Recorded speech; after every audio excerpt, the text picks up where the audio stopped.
Have you ever wondered how a man from a minor noble family rose to become the Emperor of France? Let's start at the beginning in the rugged landscapes of Corsica, an island adrift in the Mediterranean. Here in 1769, Napoleon Bonaparte, an outsider destined for greatness, was born into a family of minor nobility. The Bonapartes were not wealthy, not influential, but they held on to a fierce ambition that would echo through the ages. Napoleon's early years were spent under the Mediterranean sun, where the seeds of ambition were planted in his young heart. His thirst for knowledge was insatiable. He was a voracious reader, devouring books on history, philosophy, and the art of war. His sharp mind, coupled with a remarkable ability to remember details, set him apart from his peers. At the age of 9, he left the shores of Corsica for mainland France, a foreign land with foreign customs. He was sent to a military academy in Brienne-le-Château, where he was immersed in a world of strategy, discipline, and hierarchy. It was a harsh environment, but it was here that the foundations of the future emperor were laid.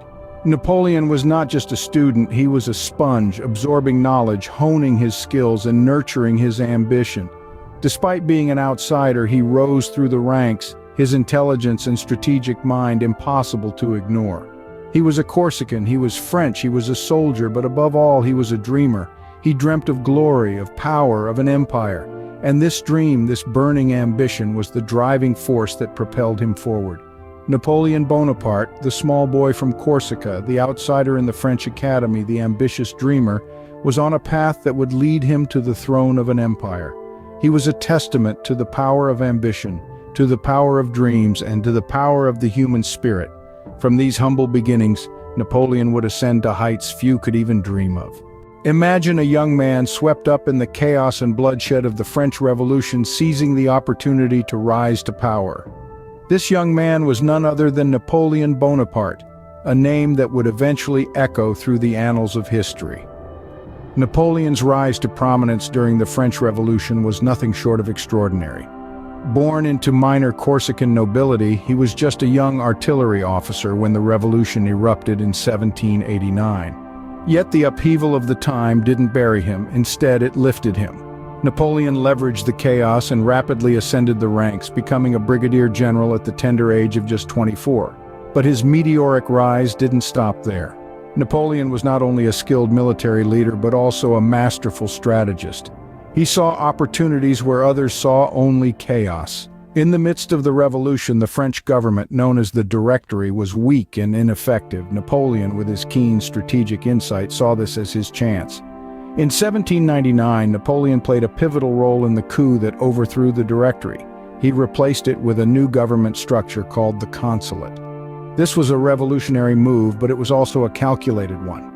The Consulate allowed Napoleon to consolidate power, and by 1800 he was the first consul, the head of the French government. What's remarkable about this period is that despite the ongoing turbulence, Napoleon managed to bring stability. He implemented a series of reforms that proved popular with the French people, further solidifying his position. As a result, he was able to maintain control and steer France through this tumultuous period. This was a critical juncture in Napoleon's journey. He had proven himself as a capable leader, not just in the battlefield, but also in the realm of politics. He had shown that he could navigate through the storm of revolution and emerge stronger on the other side. In the midst of revolution, Napoleon had become a beacon of stability, and his star was on the rise. What would you do if you had the power of an entire nation at your disposal? Such was the question that Napoleon Bonaparte faced when he declared himself Emperor of the French in 1804.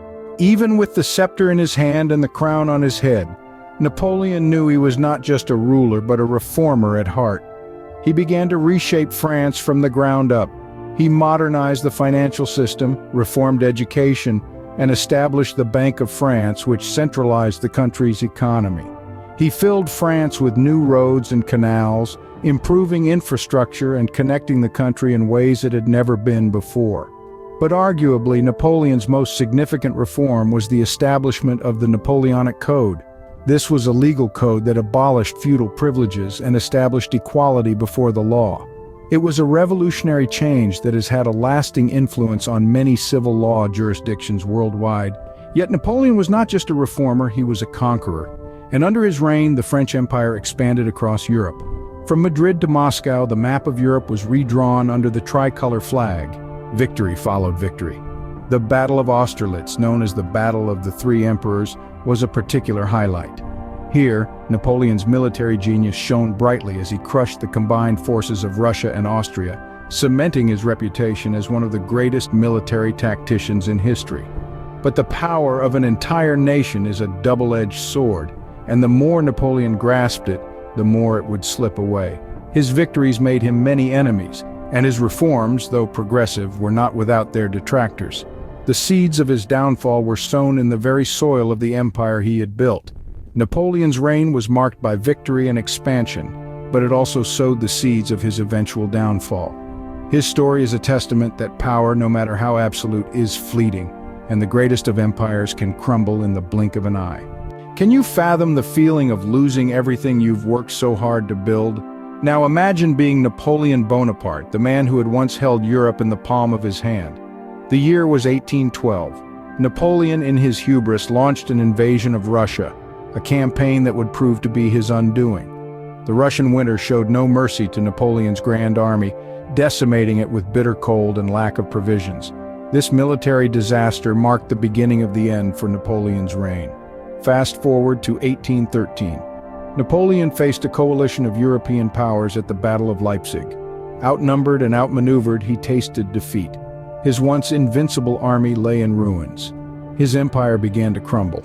In the spring of 1814, Napoleon was exiled to the small Mediterranean island of Elba. Stripped of his power, he was a shadow of the man who had once declared himself emperor. But Napoleon was not a man to accept defeat easily. Just a year later, in a period known as the 100 Days, Napoleon escaped from Elba and returned to France. He rallied his supporters and reclaimed his throne, if only for a fleeting moment. He was back in power, but his return was short-lived. The final blow came at the Battle of Waterloo in 1815. Napoleon, once the master of the battlefield, was defeated by the combined forces of the British and Prussians. His dreams of empire shattered. He was exiled once more, this time to the remote island of St. Helena in the South Atlantic, where he would spend the rest of his days. Napoleon's ambition had brought him to the pinnacle of power, but it also led to his downfall. His story serves as a stark reminder of the fleeting nature of power and the high price of hubris. The man who was once the master of Europe ended his days in lonely exile, a far cry from the glory he once knew. How does one man's ambition shape the course of history? This question is particularly pertinent when we consider the legacy of Napoleon Bonaparte, a man whose reign left an indelible imprint on both France and Europe. Napoleon's impact was far-reaching and profound. His most enduring legacy is perhaps the Napoleonic Code, a comprehensive set of laws that fundamentally altered the legal landscape of France. This code, which emphasized equality before the law, protection of private property and secular authority, was a radical departure from the feudal laws that had predated it. In fact, its influence was so profound that it continues to form the basis of civil law in many countries around the world. But Napoleon's legacy extended beyond the realm of the law.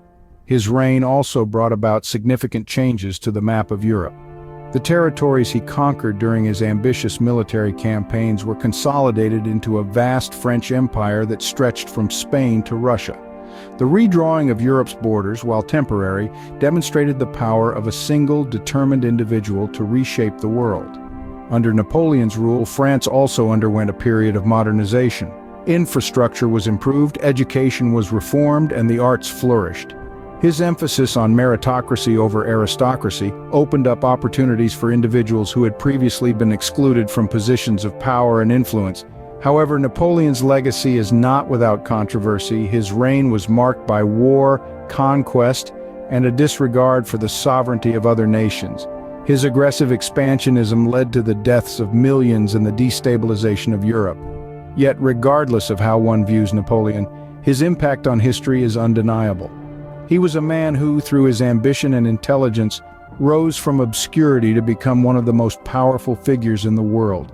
He changed the face of Europe, reformed the laws of France, and left a legacy that continues to resonate today. From a minor noble in Corsica to the Emperor of the French, Napoleon's story is a testament to the power of ambition, intelligence, and a little bit of luck.